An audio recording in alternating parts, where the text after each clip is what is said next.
success, well, too much success for a dumb idea is not helpful, and that's more or less what we're seeing. So what we want to do anyway, the Reid Foundation, was to say, right, okay, there are things that work, there are processes that work, and we need to adapt these and use these for the left. And we've been working on developing the idea of a think tank. And incidentally, I don't really like the phrase think tank. I think it's dishonest. It's really an advocacy group, is what it is, an advocacy organisation. We're not just thinking; we're trying to achieve things, and we're honest about that. Whereas some of the other think tanks pretend it's a neutral analysis and they're not following an agenda. So I'm happy to put my hand up and say we are a left-wing advocacy group that's trying to achieve things. But we were thinking about setting that up anyway, and then of course Jimmy died. And as soon as Jimmy died, it was apparent to all of us that naming it the foundation after him was the obvious thing to do. So that's how the Reid Foundation came about. I think it is important to say the Reid Foundation is taking an inclusive position on the constitutional question. The left is now, I'm guessing it's about 80%, 20% pro-independence. But there are still some in the left who don't feel that way, and we want to create an open space to allow all of the left to come together and not be divided by the constitutional question. But one of the things that we're going to do over 2013 is say, right, fine, if we're going to have a proper debate, we need to look at what can be done with independence. If Scotland was independent, what could we do? If we don't make it concrete in terms of things that we could pursue, then we can't make a judgment. So the foundation is going to produce a number of papers over 2013 saying, okay, here's independence, what could we do with it? What's the chances of this actually happening, to try and inform the debate? So it is important to say we're not affiliated to or advocating independence. We're trying to find ways to see what the role of independence could be in creating a just, better, more left-wing Scotland. Okay, brilliant. And the last question, I think, is for yourself, why did you kind of come towards an independent supporting position? I know you've given some kind of larger, grand scale reasons about the British state, but was there anything personal for you, or was it just all based on the evidence, or a bit of both? Because there's usually a lot of people who have kind of an emotional attachment to the idea, and then there's other people, like the last interview on this, it was Patrick Harvey, and he said he wasn't, emotionally attached to the idea, but he came to it just based on the evidence. He think it'd be a better deal for the people of Scotland. So I don't know what your position on it is. To support, I should start off by saying that I grew up in a family of SNP activists, so I was around the independence debate from very early on. Actually, I've been very strongly pro-independence on a more cultural basis, the pride of nation, up until probably my late teenage years, and at that point, for about a decade, I must admit, I kind of drifted away from it a little bit, partly because it wasn't on the agenda.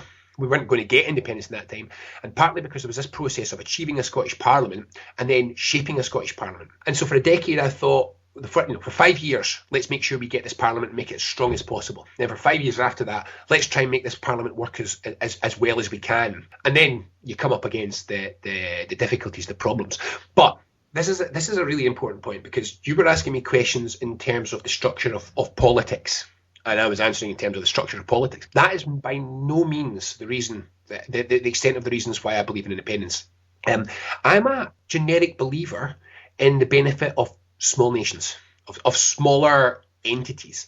And there's a number of reasons for this. One of which is, in a globalized world where we have increasing corporate, I'm going to call it whitewashing, across cultural boundaries. It doesn't matter where you go now, there's going to be a McDonald's, and it's going to start feeling like one homogenized world. The only way that we can protect local cultures, local identity, is if it's got some form of expression, if it's got somewhere to say, at this place here, we are this community of people. And the nation state is the most effective means for creating these kind of protectors of identity. So for that reason alone, I'm an independent supporter. And likewise, small countries, not always, but small countries don't quite have the same tendency to start the slave trade or invade other countries. The Balkans isn't a great example for that, but generally they tend to be better countries. And I think it was the other day when Clinton was over in Scotland saying, we don't want Europe to fragment, which I said, no, you don't want Europe to fragment, because a small number of giant corporate governments, you can run them for US corporate interests with great ease. The fact that Clinton doesn't want Europe to fragment, which is to say Wall Street doesn't want Europe to fragment. It's a damn good reason for Europe to fragment. And I don't think it's fragmenting at all. I just think it means creating a larger number of nations which can work together collectively, but for the interests of their own people. And there's one other point which I really want to make here. For about 20 years, Scottish politics has been dominated by one unarguable statement, that Braveheart politics is a poisonous and dangerous route to go down. Now, that has been unanimously decided by 5 people that don't support independence at a dinner party in an affluent area of the Edinburgh suburbs. It doesn't reflect the reality, because while I wouldn't put Braveheart on my list of favourite films either, ever, it's not dreadful, it's not absolutely awful, it's a perfectly good film. And here's the simple truth, which the No campaign really does want to kind of try and paint out of this entire campaign. Most of the people that I know still cry at the end of Braveheart. We still have national sentiment. And much as the anti-independence debate has tried to make us ashamed of national sentiment, I'm not. I'm not ashamed of being proud of Scotland. I'm not ashamed of saying, yeah, I cry at the football. I sing at the rugby. I occasionally shout, yeah, at the end of Braveheart. These are things which we do. This is a strength for the independence movement. You've got to be careful. I've got no patience for a case based on cultural nationalism alone, but we've got to be careful that we don't believe this nonsense, that the people of Scotland don't want to have an emotional sense of this being their country and them having an emotional attachment to it, them having a desire to say, yes, we are Scotland, yes, we are a country, and yes, we do have our own views, our own attitudes, our own approaches. We are proud to have invented everything. We are proud that when the Tartan Army goes abroad, it is a friendly footballing nation that reaches out. We expect to lose at the football these days. And it's made us a better country for it. And I don't think there is anything wrong in an emotional attachment to your country. In fact, I've looked at this, and as far as I can tell, in Western Europe, the only country where people heavily mock the idea that you might have an emotional attachment to your nation is in Scotland. So we can't wave the saltire, but the Queen has a birthday or a jubilee, and down there they are going mental with English/British nationalism. So I think the independence movement has to be very careful. Yeah, we don't want to get drawn into some of the more Kale-yardy 1970s SNP rhetoric. Parts of the SNP were always very strongly cultural nationalists. By chance, I just saw a couple of leaflets from the 70s, and a bit too much vote for our bra laddies. I'm not really a fan of that kind of cultural nationalism. But on the other hand, I refuse to be bullied by the Edinburgh upper middle class dinner party set to believe that actual Scotland doesn't feel like this, because I live in actual Scotland. I live in a small town, and I drink the local boozer with a lot of working class, ordinary punters who are just kicking about, and they're still making up their mind about independence. But one thing I can tell you is they're not ashamed to be proud of Scotland. So no, neither am I. I feel very happy to be in this country. There are an awful lot of things Scotland has done about which I'm proud. Some I'm not, but an awful lot about which I'm proud.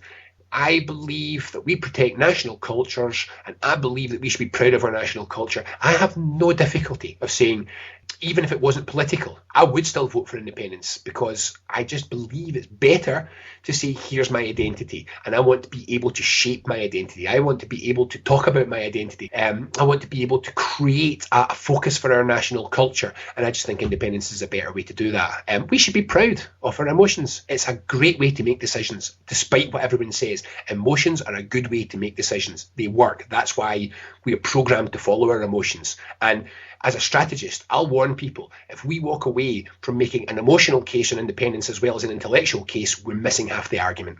Okay, thanks very much. That's been brilliant, Robin. Hope we can get you on again further down the line. Be happy to come back and talk about the many, many things which are happening in Scottish independence which bluntly aren't even making it into the papers. Okay, Brilliant. So there you go. I thought Robin was brilliant. On Saturday, there's the Radical Independence Conference. There's going to be lots of interesting stuff there. Just to tell you that this week's For All That podcast will be on Monday instead of Sunday, basically because everyone will be at the Radical Independence Conference, so you'll have to wait a day for that. I suppose that would make it next week's For All That podcast, but there you go. And as is the tradition on this podcast, the guest gets to choose the tune, so Robin chose this one. So I'll speak to you next time.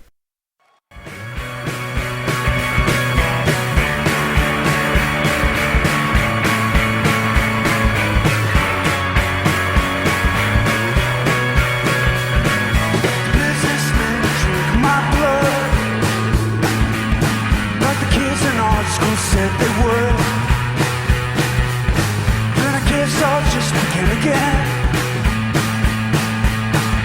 You say, can we still be friends?